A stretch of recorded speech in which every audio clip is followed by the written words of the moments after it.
Back in 2015, I was a senior at a pretty average high school in Ohio. Suburban. Middle-sized. Not too poor, not too rich. I wasn't exactly a popular kid, more the quiet, yearbook committee type. I liked being behind the camera, not in front of it.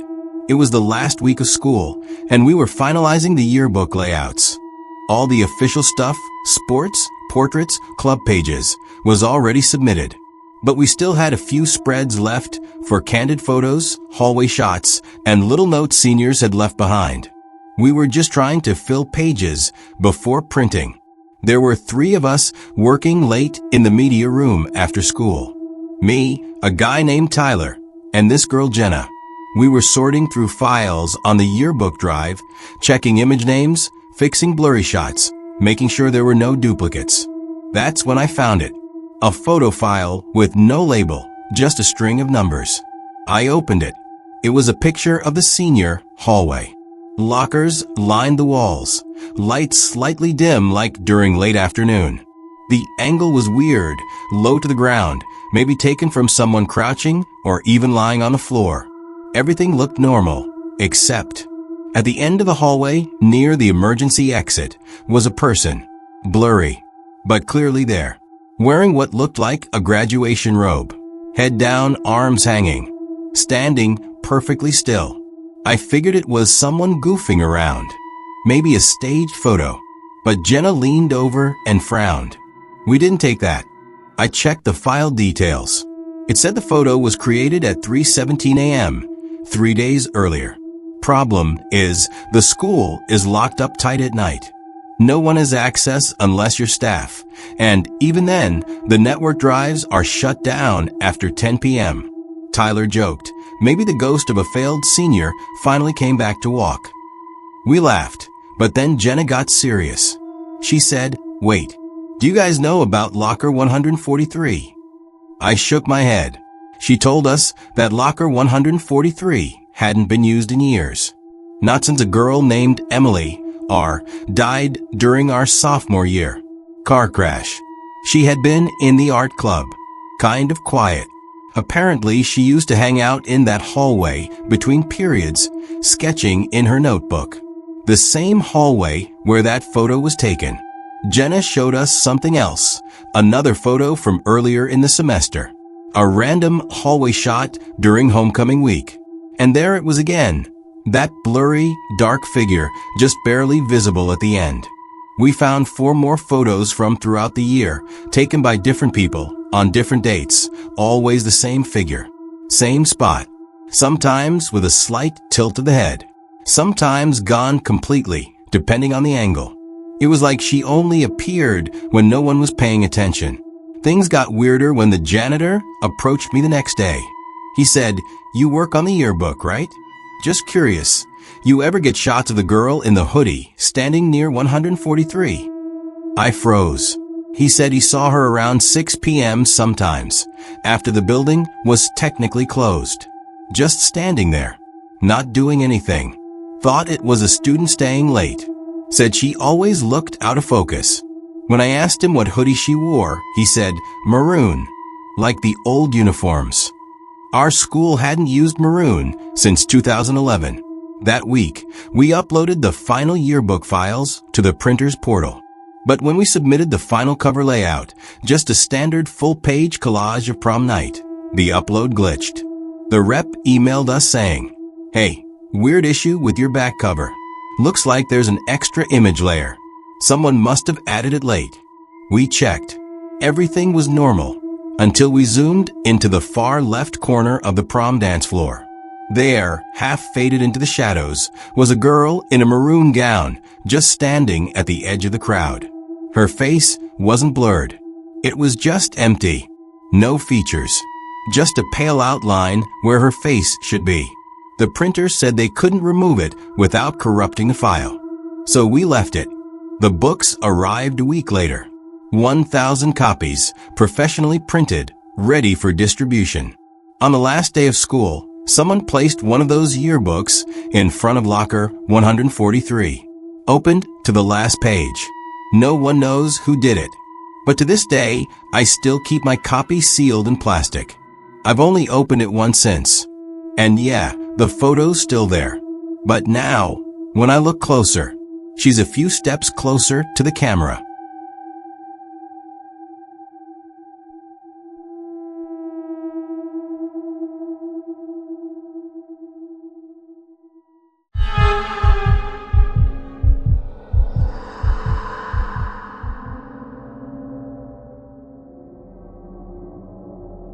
I graduated from a public high school on the edge of Phoenix.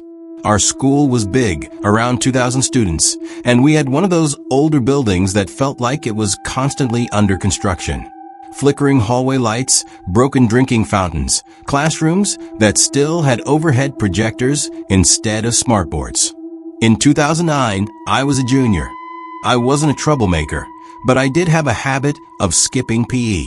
Enough times that by the last week of school, I racked up 2 after-school detentions, both scheduled for the final day.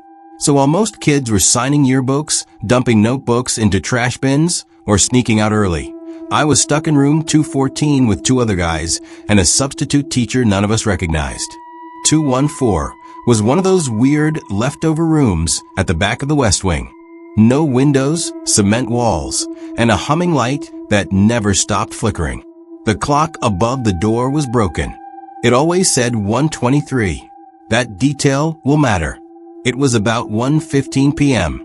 The sub was reading a paperback novel. One guy was asleep, and I was half doodling in the margin of a worksheet when the intercom system popped on. Loud static, then silence, then a voice. Attention students. This is a final message. Now, normally, announcements came from our assistant principal. His voice was easy to recognize, gravelly, annoyed, like he was always tired of having to speak. But this voice? Soft, female, emotionless, not robotic, just flat. We all looked up. You have 4 minutes before the doors seal. Remain calm. This is necessary. The sub sat up straight, looked confused, then annoyed. He said, "What kind of prank?" And the lights cut off. Not all the way, just a flicker, like the power surged and came back. Then we heard the lock click on the classroom door. Now we were freaked. The sub tried opening the door, but it wouldn't budge. It wasn't like it was locked. It was like something was holding it shut from the other side. That's when the emergency light in the hallway came on. We could see it through the tiny window in the door. Usually white, but now it was glowing red, not flashing, just steadily glowing red. One of the other students, Brandon, started pounding on the door. The sub was yelling into the hallway. Then the intercom came on again. Room 214. Stay calm. Do not attempt to exit. That was the moment I lost it, because no one had said what room we were in. No one had mentioned it. Not the sub, not us. We didn't even have class in 214 usually. It was an overflow room used for storage. Eventually the door just clicked open. The hallway was empty. We ran to the admin office. 2 other teachers were already there, confused. One of them said they had heard a different announcement, something about sheltering in place, and not resisting when contacted. The assistant principal checked the announcement log. His exact words were, "The system's been offline since 11:04. They even pulled up the audio file timestamps. Nothing was scheduled. Nothing had been broadcast. We thought that was the end of it. But a few days later, one of my classmates who helped manage IT found a hidden audio file on the intercom system backup.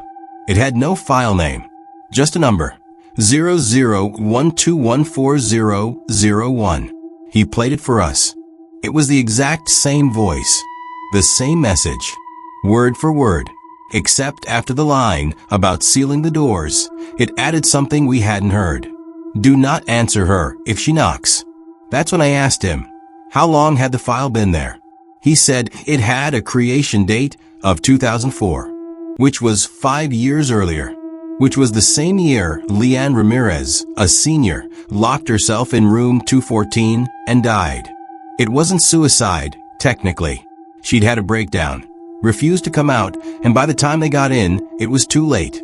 she'd overdosed. The room hadn't been used since, except apparently it had. Final detail? The clock above the door in room 214? It was always broken, always stuck at 123. But on that day, when I looked up after the power came back, it read 127, exactly 4 minutes later.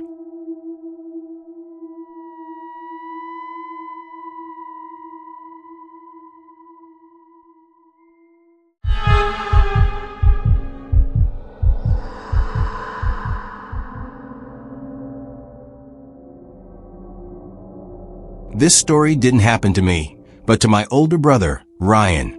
He graduated in 2001 from a small high school in rural Nebraska. His class had 48 students. Everyone knew each other. Teachers lived in the same neighborhoods as the students' parents. It was the kind of place where the school bell marked not just time, but routine, familiarity, safety, until the day it rang wrong. It was the last day of school, senior year. The town was buzzing. Final roll calls, locker cleanouts, teachers pretending to teach while students passed around yearbooks. You know the scene. There was this tradition where seniors would storm the hallway before the last bell, ringing cowbells, banging on lockers, throwing paper in the air. It was chaotic and harmless, small-town fun. That day, everything seemed normal until 2:15 p.m. The bell rang, but not the usual crisp, high-pitched tone.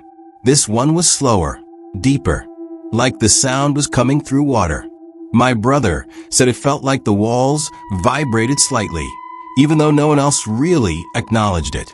A few kids looked around confused, but most kept laughing, thinking it was a glitch. But then it rang again, 6 times, each one heavier than the last. The principal came over the intercom, his voice a little shaky. "Please disregard the bell. We're having a system issue." 5 minutes later, the fire alarm went off. That's when things really broke down. Students poured outside to the front lawn. Teachers were doing a head count. People were treating it like a drill or a joke. Then a math teacher asked, "Where's Jaden?" Jaden was a quiet, smart guy. Played cello. Wore oversized hoodies even in the summer. He wasn't a prankster. But he also wasn't among the students outside. They checked the bathrooms, the office, his locker. Nothing. Then they opened the music room. Jaden's backpack was sitting in the middle of the floor, perfectly upright.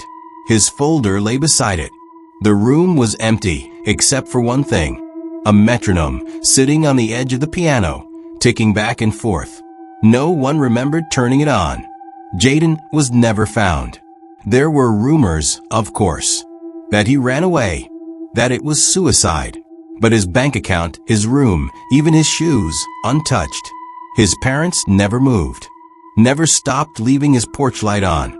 2 weeks after graduation, a janitor came into school early one morning.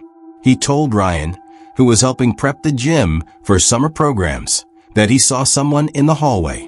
He said it looked like a silhouette facing the lockers, just standing still. He called out. No answer.